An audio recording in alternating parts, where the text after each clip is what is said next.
Bienvenue sur la chaîne du Mouet. Personne qui peut m'éradiquer fort. Pour pas perdre, il faut pratiquer. Je sors, je me vide la tête là où les constituent. Faut que je m'exerce, un stylo, une prod qui tue. Voilà, aujourd'hui, on va regarder le corps à corps. C'est une des vidéos que j'ai pas fait sur mes 5 ou 6 premières vidéos où j'avais vraiment pris le temps, une journée, d'aborder tous les points et de faire des vidéos dédiées pour chacun des sujets, que ce soit l'anglaise, la garde, les coups de genoux, les coudes. J'avais jamais eu l'occasion de faire corps à corps, déjà parce qu'il faut être deux, et parce que j'avais pas eu le temps. Là, il se trouve qu'aujourd'hui, on est en cours particulier avec Foodil, qu'on a un petit peu de temps, qu'il n'a pas encore vu le corps à corps, donc ça tombe parfaitement. On va pouvoir joindre l'utile à l'agréable en regardant un peu ce que c'est que le corps à corps.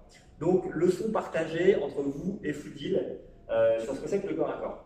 Donc déjà, ce qu'on peut dire, c'est que le corps à corps, c'est quasiment une boxe dans la boxe, ou une discipline dans la boxe, à part entière. C'est-à-dire que c'est vraiment un truc qui est... il y a énormément de choses à connaître dans le corps à corps, et ça pourrait quasiment être un sport de combat à lui seul. Donc c'est quelque chose qu'on intègre dans le Muay Thai, évidemment, mais il y a énormément de techniques. Il y a le fait de prendre l'ascendant sur son adversaire, comme en Muay Thai. Il y a le fait aussi de savoir défendre. Il y a une garde, une situation qui peut être d'équité. Voilà, donc il y a beaucoup de choses à voir. Donc, ce qu'on travaille là aujourd'hui, c'est le corps à corps sans gants. Très souvent, le corps à corps, ça se travaille sans gants pour fluidifier le travail des mains.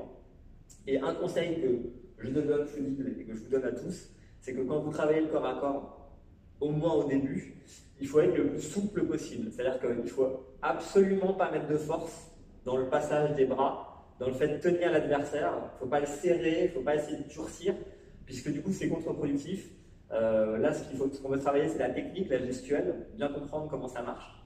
Et du coup, il vaut mieux laisser l'adversaire travailler et que lui vous laisse travailler au niveau du passage des mains, des déplacements, etc. Plutôt que tout de suite faire des abrutis en forçant comme des bœufs sur la nuque de l'autre, ou après on passe le reste de l'après-midi comme ça parce qu'on a mal à la nuque, où vraiment ça sert à rien. Donc, je vous explique le corps à corps. Le corps à corps, c'est le moment où la distance en sparring se réduit suffisamment pour qu'on aille saisir l'adversaire. Donc, il y a une mécanique d'entrée de corps à corps qu'on ne va pas forcément voir tout de suite. Là, je vais vraiment vous montrer le corps à corps en lui-même.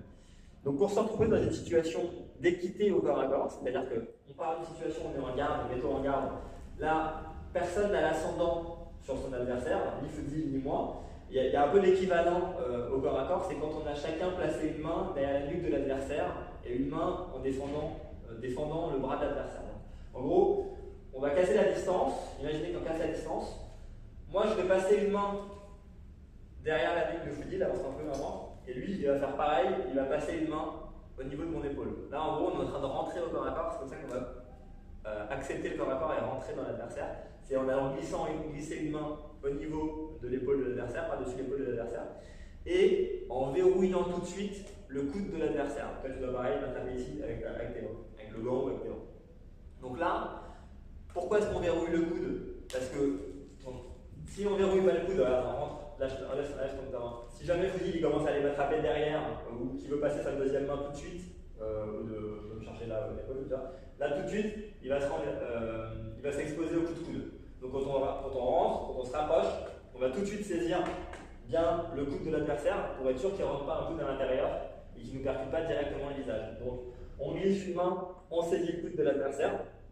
La main qu'on passe au-dessus des épaules de son adversaire, l'objectif c'est pas de saisir la nuque, comme on voit très souvent, mais c'est de saisir le sommet du crâne de l'adversaire. Pourquoi? Parce que si on saisit la nuque de l'adversaire, il dit résiste-moi. Tu vois, on peut bouger un peu l'adversaire, on peut essayer de lui baisser la tête, on peut forcer, mais on ne va pas vraiment y arriver.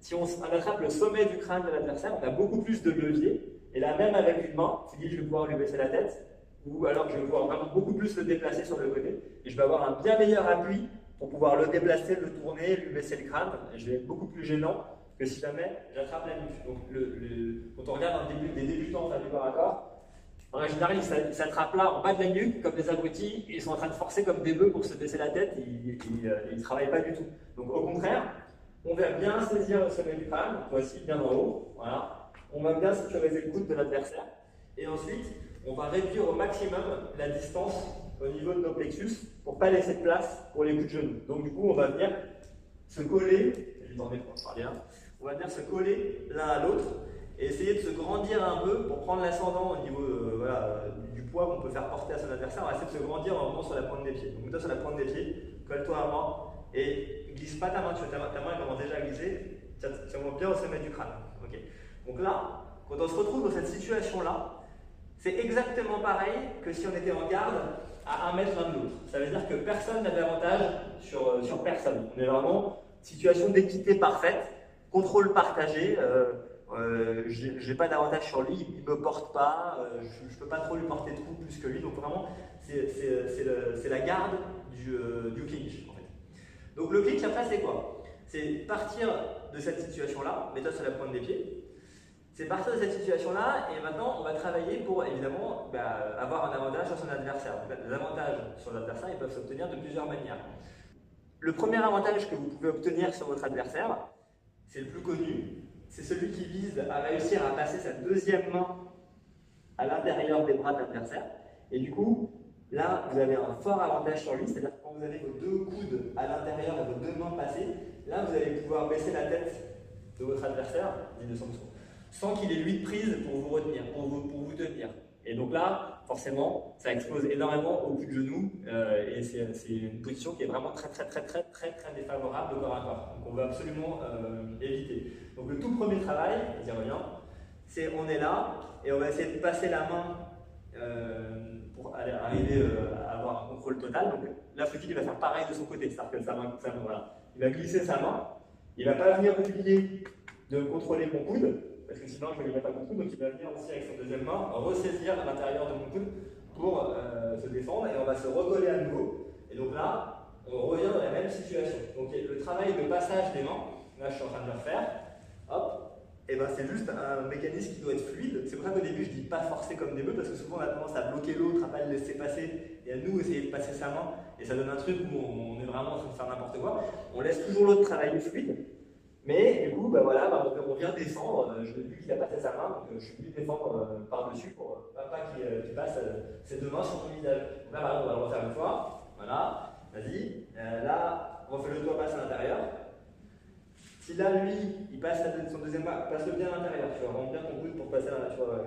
C'est là, si lui, il passe ses deux coudes, il peut pousser vers l'avant avec ses coudes et baisser avec Manu vers le bas. Et donc il a ce que je vous disais tout à l'heure, cette solution où il est dans une position qui est extrêmement dominante. Donc il faut laisser l'autre travailler, ok, mais il faut soi aussi toujours bien penser à dépasser un bras. Donc c'est une mécanique qui doit être fluide, comme je le disais tout à l'heure, pas trop forcée, mais on travaille bien le passage des mains comme ça. Donc ça c'est le premier problème, s'assurer que l'autre ne vient pas nous attraper comme ça sans le faire nous aussi.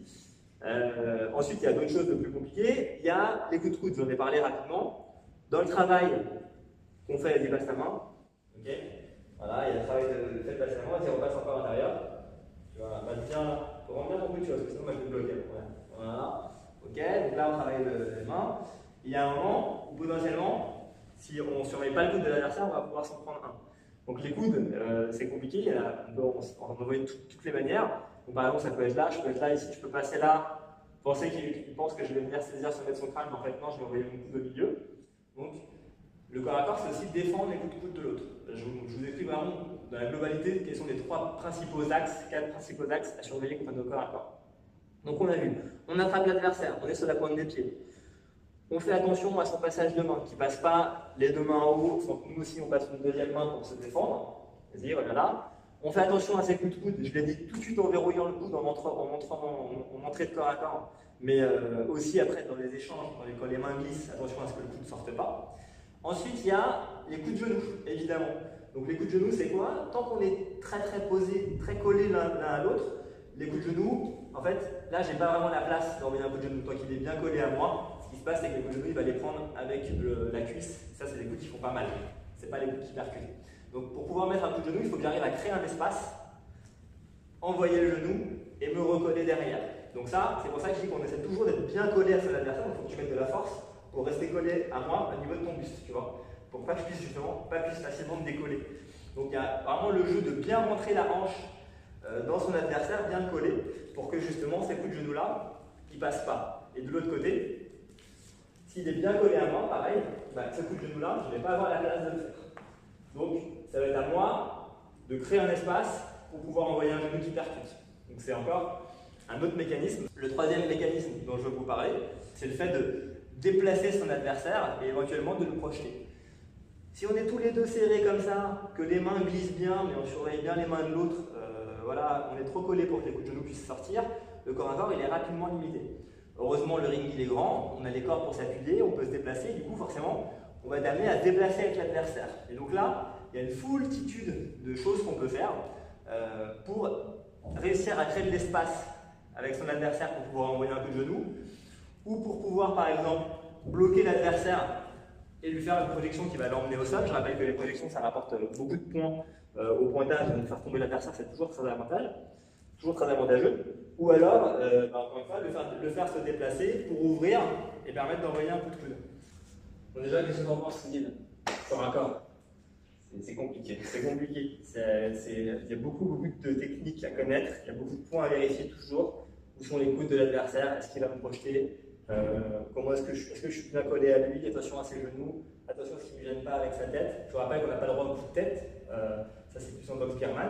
Donc en Muay Thai, on n'a pas le droit au coup de tête. Par contre, on a le droit de gêner avec la tête, comme je disais tout à l'heure, soit planter le menton dans l'épaule, soit de pousser avec le sommet du crâne à la tête de l'adversaire. Donc il faut faire attention à ça. Là, on travaille sans les gants. Donc comme disait Foudil, c'est plus facile de glisser les mains. Le travail avec gants, il est sensiblement différent, mais pas tant que ça. Donc, les gants vont peut-être moins bien passer, c'est peut-être plus facile parfois de bloquer le passage des mains. Et je vous rappelle, quand on travaille le sparring, le corps à corps en sparring en tant que débutant, il vaut mieux laisser le passage des mains justement pour essayer de ne pas trop forcer comme des bœufs. Donc il vaut mieux laisser l'autre travailler, du coup le travail sans gants est intéressant. Après quand vous mettez les gants c'est un peu moins facile, mais ça ne change pas radicalement la donne non plus. Le corps à corps, il y a des spécialistes de corps à corps, ça s'appelle des Muay Pam. Il y a des camps en Thaïlande qui sont spécialistes de corps à corps. Il y a des camps où vraiment ils font beaucoup de corps à corps et leurs boxeurs sont très durs. L'autre conseil que je voudrais vous donner sur le corps à corps, c'est d'essayer de ne pas être en apnée. Là, on a réussi à travailler assez souple avec Faudil, donc je pense qu'il respirait pendant à peu près tous les exercices. Quand vous vous retrouvez dans une situation où on est plus en train de forcer pour empêcher l'autre de travailler, etc., dès qu'on se met à forcer, très souvent on se met en apnée, on se met à plus respirer. Du coup, on s'épuise à une vitesse qui est incroyable au corps à corps. On peut faire 30 secondes de corps à corps, 20 secondes de corps à corps dans un round et être épuisé pour tout le reste du round. Parce qu'on est resté en apnée pendant 20 secondes en forçant de toutes nos forces. Donc ça peut vraiment complètement vous casser. Il faut toujours essayer de bien respirer le travail du corps à corps, essayer d'y aller en bien lucide et pas dans un moment où on est en apnée en train de forcer. C'est très contre-productif. Donc voilà, je ne peux évidemment pas vous présenter tous les gestes techniques du corps à corps, je ne peux pas vous présenter toutes les particularités du corps à corps. Moi, ce que je voulais vous montrer, voilà, c'était comment est-ce qu'on rentre, comment est-ce qu'on doit se tenir à peu près au corps à corps, au moins au début, où placer les mains pour commencer, le fait de bien se coller, faire attention aux coudes, faire attention aux genoux, aux projections, vous montrer un peu comment sont les appuis. Au travers de notre petit sparring avec Foudil, vous montrer voilà, les erreurs que font souvent les débutants et qu'est-ce qu'il faut éviter de faire et comment est-ce qu'il faut travailler. Le corps à corps, on pourra en parler des heures et des heures, donc c'est pas le but de ma vidéo. Encore une fois, c'est l'introduction au corps à corps. Et je vous encourage vraiment à beaucoup bosser le corps à corps. C'est important d'avoir un bon Muay Pam, au moins savoir bien défendre et pas que l'adversaire voilà, il comprenne que vous pouvez être plus fort que lui en pied-point, mais dès qu'il vous saisit, vous êtes complètement en panique et qu'il peut vous projeter ou faire ce qu'il veut, ça peut vous faire perdre un combat sans aucun problème. Donc au moins être à l'aise sur savoir bien défendre, éviter les projections, pas se prendre de coups de coude, pas trop subir. Et puis si ça vous plaît, pas hésiter à faire beaucoup de corps à corps pour justement être à l'aise sur les coups de genoux, les coups de coude, les projections. Il y a énormément de choses à apprendre. Voilà, c'est tout pour aujourd'hui. Merci Faudil et à bientôt pour une prochaine vidéo. Prends tes potes et ton cas, ouais, c'est parti pour la